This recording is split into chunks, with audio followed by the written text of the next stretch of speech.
Probably not worth, yeah, swimming with our Bardiche quite yet. The Pokem strat, yeah, will hopefully begin to pay dividends at some point here. That's the goal, that's the dream.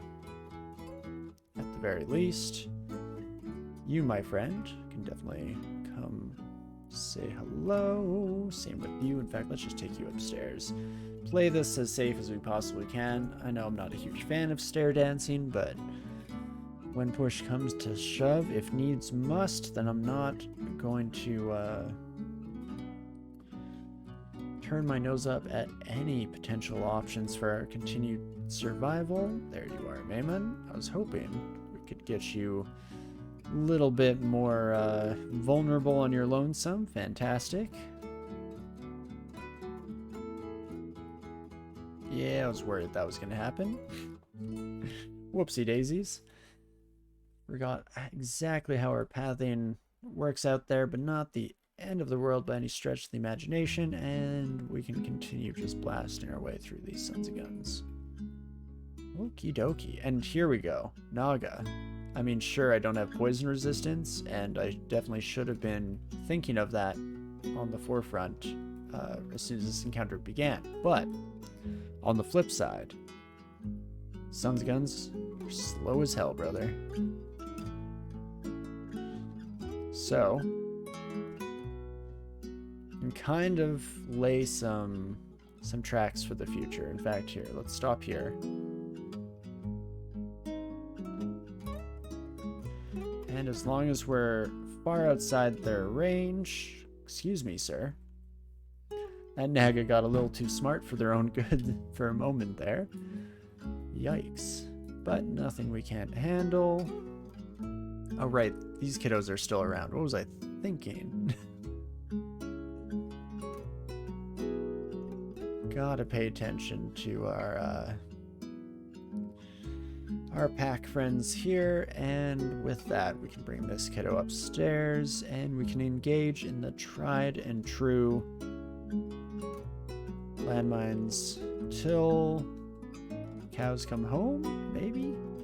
A little bit of poking action just to smooth over the final wrinkles in the equation, but fantastic. Definitely feeling much better here in Lair than we did against our Centaur Warrior and Two-Headed Ogre pals moments before, so can't complain. And don't mind if I do a bit of IDing. Ooh, some acquirement action. Well, we can take a peek. Vampiric Glaive. Okay, now the game is really just lampooning in every kind of polearm they could possibly think of. I mean, I did, I guess, do some training in that department, so fair enough. But otherwise, Manual of Air Magic pretty much just counteracts our horrible aptitudes for it on Mountain Dwarf. But turns it into a +1 overall. So maybe some interesting counterplay there. You know, if we had good magic spells, which I don't believe we do. Do it a quick little peek here, but nope, Magnavolt is our only air spell. No, I guess Swiftness there as well, but regardless, not looking like a drop everything and change our entire career track. Let's stick with fire, stick with what we know, and with that in mind, I think it's just going to be the money for me. Does immediately get us enough for some of these goodies we left behind. So, do I want that Lagitang? Yes, I probably do. At least to carry around. I don't know. It becomes pretty straightforward to swap between these two stat sticks as we go here. I think, yeah, neither of them has a horrifying ego in that department. So I think Bardiche is probably better for average traveling around at the moment. Willpower will prevent any surprise paralysis that MP +9 is giving us the continued firepower required. But anything scary poisonous, immediately swap to this bad boy. If we need to melee fight, probably swap to this bad boy too. Oh, staves is a category. Why am I just losing my mind over here? Don't answer that though. Don't think too hard about it either. Such is my burden. But okie dokie, that's looking pretty solid. So, on the other side of the equation here, probably want to check out this amulet that we left behind, though kind of everything on the list there is looking pretty dang good to me. So Blink Scroll and ID Scroll, don't mind if I do. A Degeneration, also pick that up as a free ID, essentially free ID. 16 gold isn't exactly going to break the bank. And then follow that up with an amulet as well. What is that bad boy? An Amulet of Faith. Ye of Little, unfortunately, is apt for us this run. So we will drop that son of a gun and not worry too much for the time being. Excuse me. Well, nice little intermission, but back to Lair we go. And let's just finish off exploring the remaining sections of the floor here. Alarms up to level 8. We're down to 1.5 tack delay. What's min delay on this bad boy? Is it 1.0?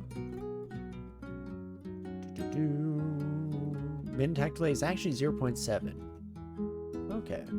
Takes a hell of a lot of training to get there, but eventually firepower's looking mighty nice.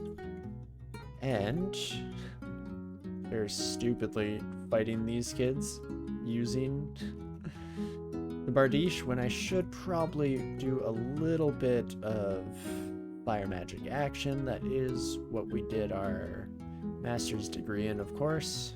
And that does the trick.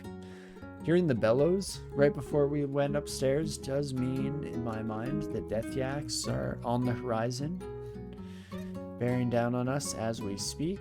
So we will endeavor to at least not face them at the same time as our elephant pal. Holy cow, I'm failing blast motes a lot here. What are my odds on that? 3%? Okay, I'm apparently just defying the odds, though that shouldn't be anything I'm truly surprised by, seeing as how what I've really been noticing that in lately is Baldur's Gate. Started playing the mod Trials of Tav, which essentially turns Baldur's Gate into a roguelite, and very much enjoying it. Having a lot of fun kind of theory crafting builds and fooling around a bit there, but what I have noticed is that I keep defying the odds, and I keep getting the double critical fail rolls. The 1 in 400 shooting the moon.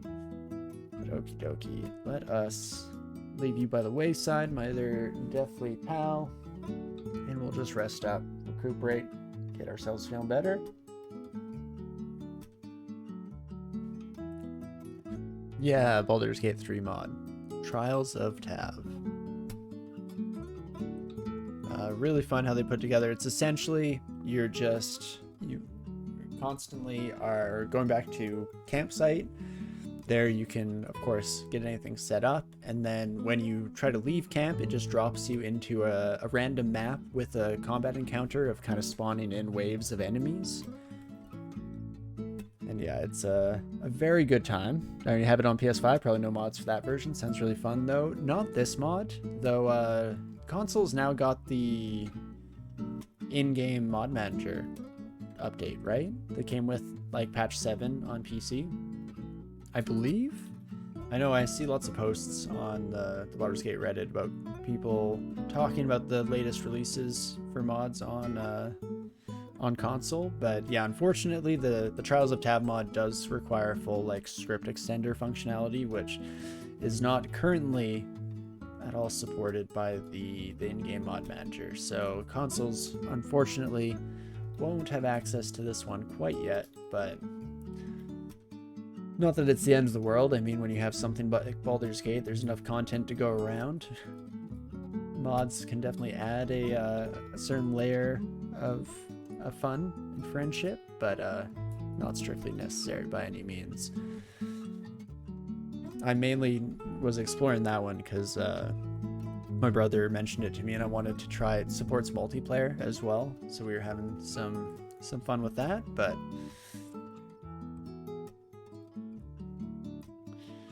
yes, in due time, maybe it will release to console and you too can see your fair share of double critical misses. Oh, what a pleasure. Okie dokie. Otherwise, we've definitely settled into a fair state of things here. In fact, I can kind of use my Bardiche a little bit more liberally in each of these encounters. We're still not attacking once per turn by any stretch, but still just dealing absurd enough damage that it essentially will be worth even the even in its current iteration, in its current state. But not too shabby. And again, that does just open up the door for us to be playing this a little bit more hybrid style, saving our magic for the next potential encounters around the corner. Or tabbing myself into this scenario. Don't do as I do, kids. Learn from my mistakes. I think I can Foxfire you to death. Okay, perfect. It's worth it at least in one try. I mean, the son of a gun was gonna chase me down like a dog in the streets anyway, I guess, so it is what it is. Also don't know why that's the verbiage my brain jumped to there. But such is life. Sometimes my brain goes on autopilot and comes up with all sorts of shenanigans on its own, so. But okie dokie, let's come at this swinging. We already hit the 12 in pole arms. I'm tempted to actually turn that on for slightly longer here. I think it works out for us. It gets the staves also cross-trained, which will, of course, pay out on the ledge tank side of the equation, so that's not too shabby. I should, though, at some point, learn more magic. Specifically, at the very least, I should come in here and double-check, is there anything on the agenda for us to potentially aim towards? Not too much. We've been stuck. We got a lot of early spell books of largely useless abilities, and then we've steady state plateaued from there. But at the very least, IMB probably could be worth our time and space. And in fact, translocations, let's just get a little bit of train, just a itty bitty train space. And we'll see how she goes. Oh, there we go. Hydras. You are not good for my Bardiche. But that's where the magic comes in. Holy moly, not too shabby here. Definitely can't complain. For you, my friend, let's throw some poison darts at our problems till they go away, shall we? And lovely. LRD is really nice. I do agree with that, Eric. In fact, that's a spell I feel has been relegated to the back burner a little bit on my end. It's still really nice, and on any Earth Elementalist, this is my go-to, actually, Hydra killer. You know, to be very on topic with what we've recently been up against here. Very oftentimes, that's my go-to tough threat spell, but do we want to learn on this one? I think potentially what it boils down to is, first and foremost, do we want to learn earth magic in general? Probably. We have a solid aptitude for it. Lots of good earth spells, especially into the later sections of the game. Don't want to learn it now, is the other thing. And not specifically LRD necessarily, but do I want to learn earth magic now? I guess I am kind of at the point of, well, let's throw some experience this way and that way. Plus, if we can get ourselves, whoa, my gosh, why am I blanking on grasp? It grasps. Grasp spell, one of my favorite spells in the game. Completely void from my memory at this moment. Vile Clutch. Bjorgnir's Vile Clutch, BVC. I think I got there in the end. But if we get that in our spellbook at any point, then that will be basically an instant go ahead for Durin here. So maybe I do throw Earth Magic on in the background. Why the heck not? We're feeling confident, competent, and ready to take on all comers here, so why the heck not? Staff of Conjuration. I mean, isn't horrible, but probably won't make the cut in the immediate future. How confident am I that I can take on elephants? Unreasonably so. So I'm going to back myself into the corner here and fight down the entire herd. Fantastic. Hopefully I'm not too endangered here in the dungeon.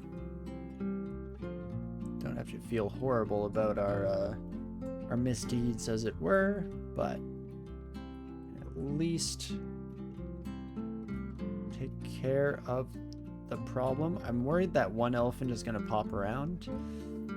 Yeah, they're too smart for their own good. Son of a gun. Okay, and I do luck out, not getting pushed off the stairwells as we try and make our way up. Wouldn't have been the end of the world. We had plenty of room here to still do some dancing, and some looping and some dancing, but fortunately does not end up being necessary. And let's just keep on keeping on with what we got going here. Beautiful. We are definitely leaning more into the hybrid style of things. I'm finding myself using tab attacks much more consistently. We're down to 1.2. Sentinel's Mark. Gotta love it when they hit after you've explored pretty much the entirety of the floor. Appreciate that, DCSS. Also, didn't think I should maybe fighting a deep troll. Mano y mano there. But hand-to-hand combat, I guess, is good for the wizard's soul, so not the end of the world. Plus 10 Bardiche, you truly have been the godsend I was hoping you were at the start. Fantastic. Okie dokie. Well, do we wish to go continuing into Layer 5? It's probably doable. Question is just between that and I also want to head out back to our regularly scheduled dungeon. How did the snail die? What? I'm very confused. Okay, Mamba, you are a good sign for us to go back to magic. I have not found my curing potions yet. Oh no. Now we have a lot of enemies bearing down on us. Welp. I guess before we go to warping, let's see, 50% chance to paralyze you is not bad. Not too bad. How much damage? 20 damage on you, my friend. 13 on you. I want to reread a brief thing on warping here. Sometimes blinking them a short distance away, I don't love to hear. Probably better than 50% though, right? Maybe, maybe not. Okay. New course of action. We're taking advantage of our plethora of blink scrolls. So, into the unknown we go. Yep, I was worried that would be that much damage, but not the end of the world, because what I can do now is potentially take advantage of the gap that we've created. Okay, paralyze you, that's a good start. I don't like that the Rhyme Drake has a ranged option, so I am going to reach into my bag of tricks here. Just using up way too many of our consumables, but for good measure, for good reason. And away we go. Okie dokie. Well, you deal 20 damage, my froggy friend. Let's also exclude that stairwell before I make any horrifying mistakes in the near future, shall I? Fantastic. Oh, an 8-headed Hydra. Where have you been? Feels like I've waited my whole life. for this one night. But here's what we do. Just layer on the mind traps. Mines on mines on mines. Beautiful. And let's see. With that translocation casting, IMB is now down to 16%. So that's getting... it's pretty dang close to being worth a shot here. Definitely would have been extremely useful moments ago if we had had it online for our very poisonous pal, but it is what it is. Should have switched to the Legitang, actually, now that I think about it. Poison resistance is one of those things that I very easily overlook, especially considering the fact that we'd done pretty well for ourselves against any of the previous similar enemies. Holy crap. I don't know why I thought that would go better. Why I introduced myself to the encounter in that fashion. We get overlapping explosions on you, my friend. That's something. Me, oh my. 50% chance to paralyze you was not good enough. But we're at least poison resistant this time. And so that does the trick. Okay, where's our Hydra pal?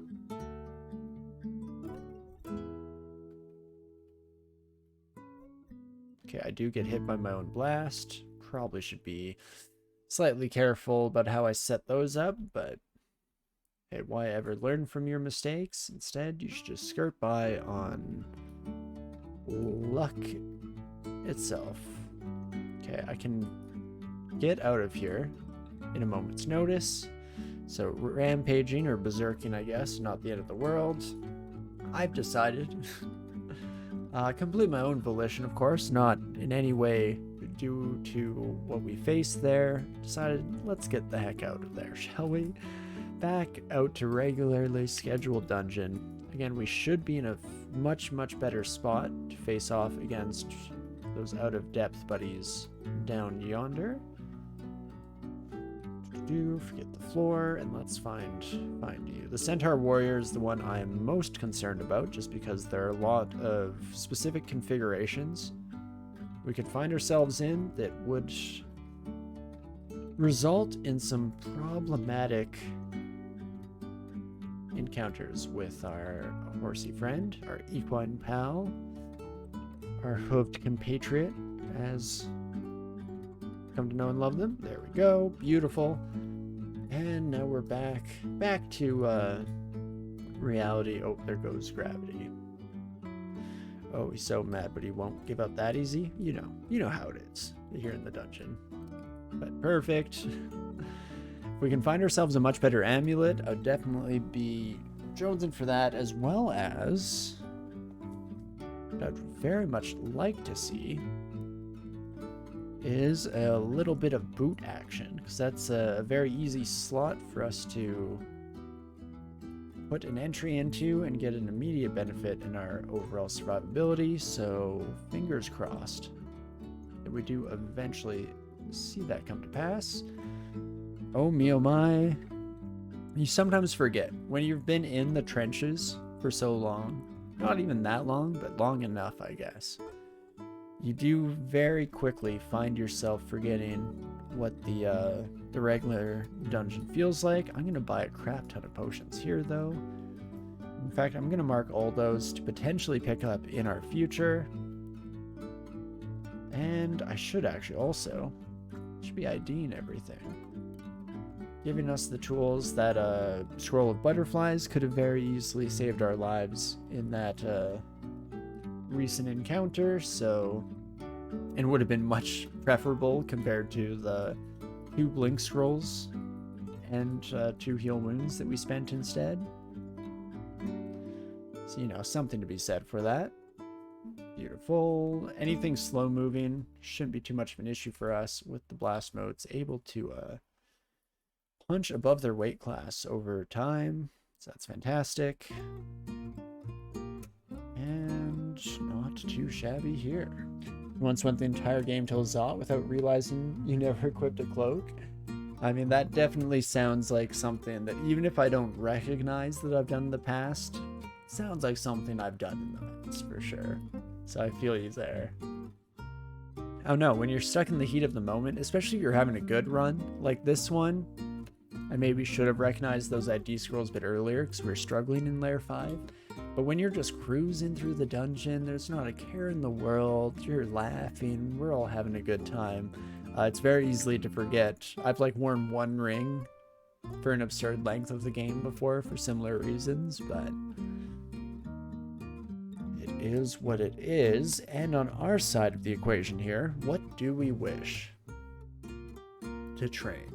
I mean, a bit of evocations is always nice to have. We have an okay number of wand charges as well. I think this is where I've generally historically found myself struggling slightly in the game. When everything's like, oh, I need this, a desperation basis, shall we say, I find it quite easy to decide where I want to train things, but something in my brain doesn't like the idea of like, oh, just train fighting more. Like, obviously, it's a great plan, very useful, will help keep us alive, so probably should do it at some point, but unfortunately, knowing something is good to do on an intellectual level rarely translates to being able to have my dumb brain make sense of it in my case. So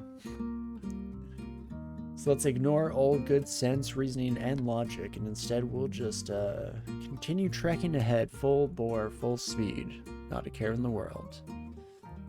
And ain't that just a thing of beauty? But there we go. Oh my gosh, I didn't realize we didn't have a helmet slot yet, so that's already a nice little boon to our survivability.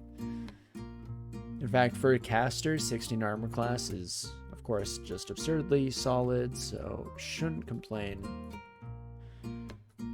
any manner whatsoever. But okay, Doki, let's blast you a little bit, my friend.